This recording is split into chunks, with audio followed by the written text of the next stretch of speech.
عورت ہاں اور نہ کا ایک نہایت ہی دلچسپ مرکب ہے۔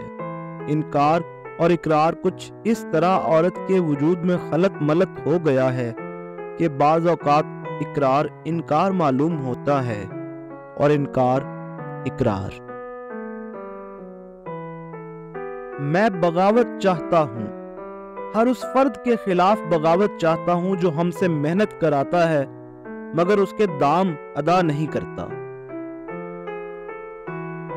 دنیا میں جتنی لعنتیں ہیں، بھوک ان کی ماں ہے۔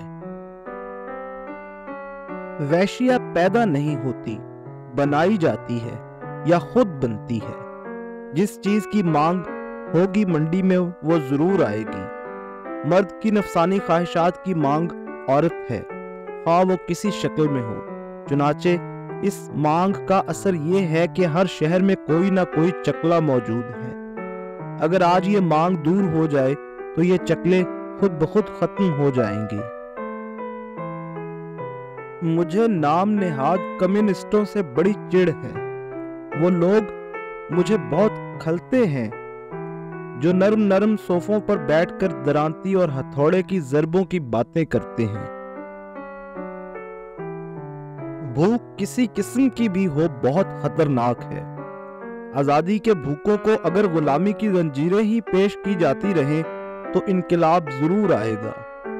روٹی کے بھوکے اگر فاقے ہی کھینچتے رہے تو وہ تنگ آ کر دوسرے کا نوالا ضرور چھینیں گے۔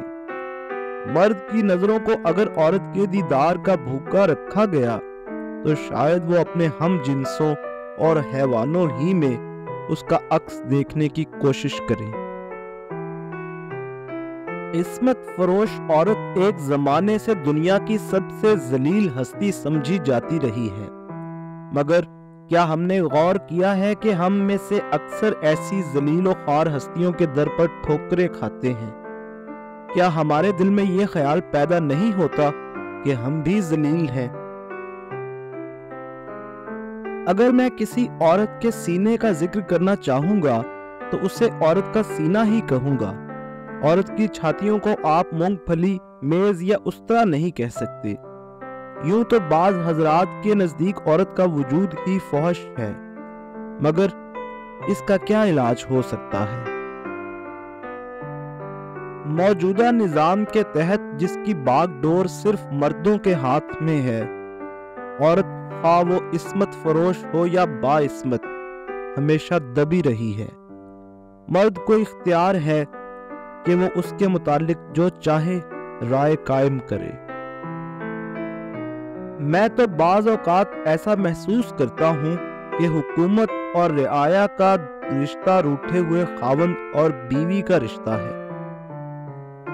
انسان اپنے اندر کوئی برائی لے کر پیدا نہیں ہوتا، خوبیاں اور برائیاں اس کے دل و دماغ میں باہر سے داخل ہوتی ہیں۔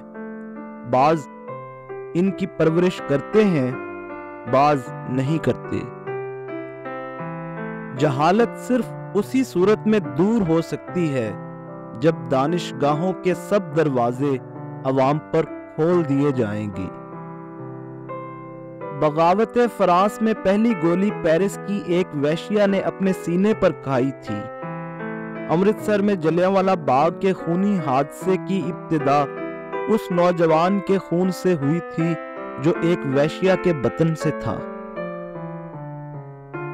جسم داغا جا سکتا ہے مگر روح نہیں داغی جا سکتی۔